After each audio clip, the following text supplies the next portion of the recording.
السلام علیکم دوستو، آج ہم پھر سے حاضر ہیں انفارمیٹیو لاؤنج کی ایک نئی ویڈیو کے ساتھ۔ دوستو، کسی چیز کو ایجاد کرنا اور انسانی تاریخ کو بدل کر رکھ دینا کسی بھی انسان کے لیے انتہائی فرحت بخش احساس ہو سکتا ہے، لیکن ایسا بھی نہیں کہ تمام ایجادات سے دنیا کو فائدہ ہی ہوا ہو، کیونکہ کچھ ایجادات نے دنیا کو نقصان بھی پہنچایا اور ان کے معجد اپنی زندگی میں اس بارے میں پچھتاوے کا اظہار کرتے رہے۔ آج ہم 4 ایسی ایجادات کا ذکر کر رہے ہیں جنہوں نے دنیا میں تباہی مچائی اور ان ایجادات کے معجد پچھتاوے کا شکار ہیں۔ نمبر 1، Robert Oppenheimer, atom bomb کے معجد۔ دوسری عالمی جنگ کے دوران ایٹم بم کی تخلیق اور اس کے استعمال میں سب سے بڑا ہاتھ سائنسدان رابرٹ اوپن ہائمر کا تھا۔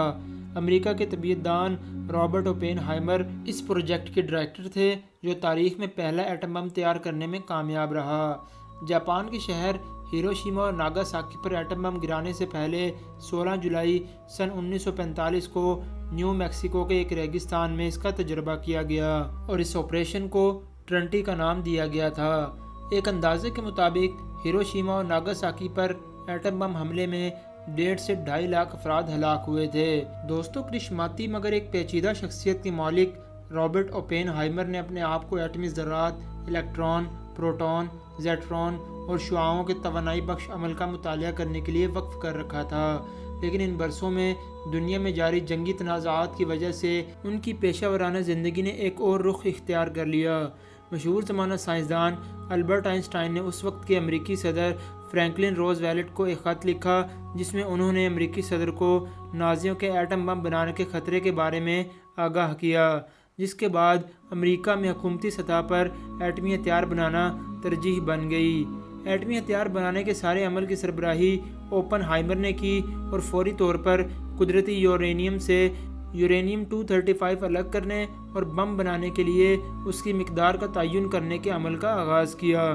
اس کام کو انجام دینے کے لیے انہوں نے ایک لیبارٹری قائم کرنے اور اس کا انتظام سنبھالنے کی ہدایات بھی کی گئیں۔ سن 1943 میں انہوں نے نیو میکسیکو میں لاس الموس میں اس لیبارٹری کے لیے جگہ کا انتخاب کیا۔ دوستو، ایٹم بم کے ڈیزائن کے حوالے سے اور اس کے استعمال کے متعلق اہم فیصلوں میں ان کا کردار اہم تھا۔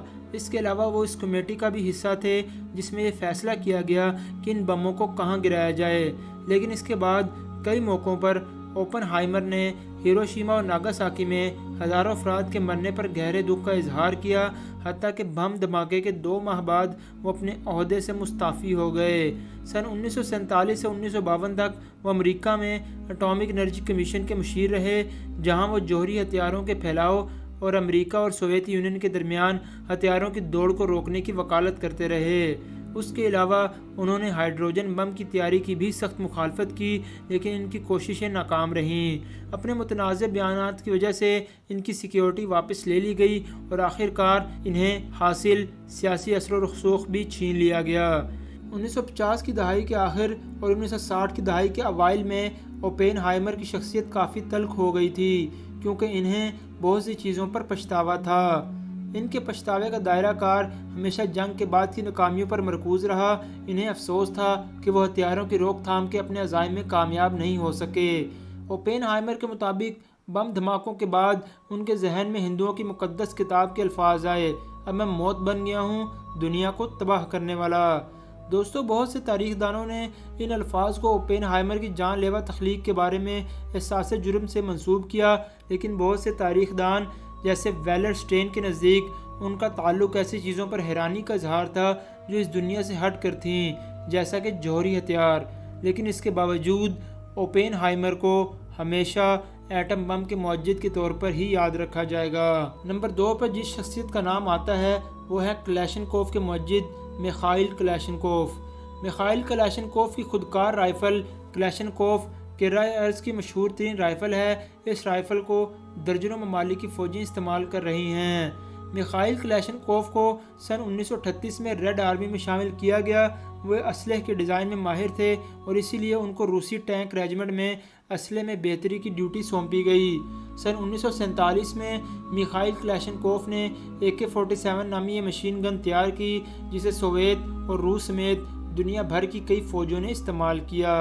کلاشنکوف دنیا بھر میں انقلاب کی علامت بھی بنی اور انگولا سے لے کر ویتنام اور الجیریا سے لے کر افغانستان تک اس کا استعمال کیا گیا۔ جہاں اس رائفل کو فلسطینیوں نے کثرت سے استعمال کیا تو دوسری جانب القاعدہ کے سربراہ اسامہ بن لادن بھی اس رائفل کے ہمراہ دیکھے گئے۔ یہ دنیا میں سب سے زیادہ استعمال ہونے والی رائفل بن گئی اور اندازوں کے مطابق ایٹم بم کے مقابلے اس سے ہونے والی اموات کی تعداد کہیں زیادہ ہے۔ میخائیل کلاشنکوف اپنی زندگی میں بہت ہی کم موقعوں پر اپنی اس ایجاد کے بارے میں افسوس کا اظہار کیا، تاہم اپنی موت سے کچھ عرصہ پہلے انہوں نے اعتراف کیا تھا کہ وہ اذیت ناک روحانی درد میں ہیں۔ میخائیل کلاشنکوف سن 2013 میں 94 برس کی عمر میں انتقال کر گئے۔ میخائیل کلاشنکوف کی موت کے بعد روسی میڈیا پر منظر عام پر آنے والا اپنے ایک خط میں انہوں نے اعتراف کیا تھا کہ وہ اس رائفل سے ہونے والی لاکھوں اموات کی ذمہ داری محسوس کرتے ہیں۔ انہوں نے یہ خط اپنی زندگی میں روس کی ایک دقیانوسی چرچ کے سربراہ کو لکھا تھا۔ اس خط کے الفاظ کچھ یوں تھے: میرا روحانی درد ناقابل برداشت ہے۔ میں اپنے آپ سے بار بار یہ سوال کرتا ہوں، کیا میری رائفل نے لوگوں کو ان کی زندگیوں سے محروم کیا؟ میں جتنا زیادہ زندہ رہوں گا یہ سوال میرے ذہن میں اتنا ہی پھنستا رہے گا۔ میں سوچتا ہوں کہ خدا نے انسان کو حسد، لالچ اور جاریت کی شیطانی خواہشات کی اجازت کیوں دی؟ نمبر 3 پر جو صاحب ہمارے پاس موجود ہیں وہ ہیں آرتھر گیلسٹن اور ایجنٹ اورنج۔ امریکی ماہر حیاتیات و طبیعیات آرتھر گیلسٹن نے کبھی یہ نہیں سوچا تھا کہ وہ کوئی ایسی چیز بنا رہے ہیں جسے بطور ہتھیار استعمال کیا جا سکتا ہے۔ وہ پودوں کے ہارمونز اور ان کی نشو و نما پر روشنی کے اثرات پر تحقیق کر رہے تھے۔ انہوں نے پودوں کی نشو و نما کے لیے ایک تیزاب کا تجربہ کیا۔ انہوں نے دریافت کیا کہ یہ جزو سویا بین کے پھولوں کی نشو و نما بڑھا سکتا ہے، تاہم انہوں نے خبردار کیا کہ اس کے زیادہ استعمال سے پودے اپنے پتوں سے محروم ہو سکتے ہیں۔ لیکن گیلسٹن کے نتائج صرف پودوں کی دنیا تک ہی محدود نہیں رہے۔ ویتنام جنگ کے تناظر میں جو سن 1955 سے 1975 کے درمیان ہوئی، دوسرے سائنسدانوں نے اس جزو کو ایجنٹ اورنج بنانے کے لیے استعمال کیا۔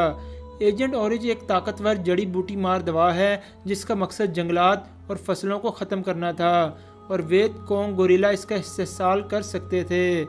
سن 1962 سے 1970 تک امریکی فوجیوں نے فصلوں کو تباہ کرنے اور اپنے دشمنوں کی نقل و حرکت کے مقامات اور راستوں کا سراغ لگانے کے لیے تقریباً 20 ملین گیلن جڑی بوٹی مار دوا کا استعمال کیا۔ گیلسٹن پر اس کا گہرا اثر ہوا اور انہوں نے بار بار حکام اور دنیا کو ایجنٹ اورنج کے ماحولیاتی نقصان سے آگاہ کیا۔ اس کے بعد انہوں نے خبردار کیا کہ یہ جڑی بوٹی مار دوا انسانوں کے لیے بھی خطرہ ہے۔ ایجنٹ اورنج کا سب سے خطرناک جزو ڈائی آکسین ہے جو دہائیوں تک ماحول میں رہ سکتا ہے، اور اس کے علاوہ کینسر، جینز کی نشو و نما میں خرابی، بانجھ پن کے مسائل کے علاوہ اعصابی اور مدافعتی نظام پر بھی حملہ آور ہو سکتا ہے۔ گیلسٹن اور دیگر سائنسدانوں کی وارننگ نے امریکی حکومت کو اس بارے میں مزید مطالعے کی ہدایت جاری کرنے پر مجبور کیا، جس کے نتائج کی روشنی میں اس وقت کے امریکی صدر رچرڈ نکسن نے ایجنٹ اورنج کے چھڑکاؤ کو روکنے کا حکم جاری کیا۔ آرتھر گیلسٹن نے یہ دعویٰ کیا کہ ایجنٹ اورنج سائنس کا غلط استعمال تھا۔ انہوں نے یہ بھی کہا کہ سائنس کا مقصد انسانیت کا خاتمہ نہیں بلکہ اس کی بہتری ہے، اور میرے نزدیک اس کو فوجی ہتھیار کے طور پر استعمال کرنا کسی طور پر بھی مناسب نہیں۔ نمبر 4 پر جس شخصیت کا نام ہمارے پاس موجود ہے وہ ہے الفریڈ نوبل۔ دسمبر 1896 میں سویڈن کے 2 نوجوان انجینئرز کو اس وقت انتہائی حیرت کا سامنا کرنا پڑا جب انہوں نے الفریڈ نوبل کے وصیت نامے کو کھولا۔ الفریڈ نوبل نے اپنی دولت کا زیادہ تر حصہ نوبل فاؤنڈیشن کی تعمیر کے لیے وقف کر دیا تھا۔ اپنے استاد کی ہدایات پر عمل کرتے ہوئے سلیمان اور روڈ وولف نے نوبل فاؤنڈیشن کی بنیاد رکھی، جو دنیا بھر میں فزکس، کیمسٹری، ادب، عالمی امن اور دیگر شعبوں میں ماہرین کو میرٹ کی بنیاد پر سالانہ ایوارڈ سے نوازتی ہے۔ الفریڈ نوبل کی اس آخری خواہش کے پیچھے ایک زبردست وجہ ہے۔ کہا جاتا ہے کہ وہ اپنی ایجاد کے اطلاق سے ہونے والی اموات اور تباہی کے خیال میں بہت پشیمان رہا کرتے تھے، اور یہی وجہ تھی کہ انہوں نے اپنی دولت کا بڑا حصہ نوبل فاؤنڈیشن بنانے کے لیے وقف کر دیا۔ دوستو، نوبل فاؤنڈیشن بننے سے کئی دہائیوں قبل سویڈن سے تعلق رکھنے والے کیمیا دان، مصنف اور معجد الفریڈ نوبل نے ڈائنامائٹ ایجاد کیا تھا۔ انجینئرز کے خاندان میں پیدا ہونے والے نوبل نے اپنے والد کے ساتھ دھماکہ خیز مواد کی تیاری میں کام کیا، لیکن سن 1864 میں نائٹرو گلیسرین کے خوفناک دھماکے میں ان کے چھوٹے بھائی سمیت دیگر 4 افراد مارے گئے۔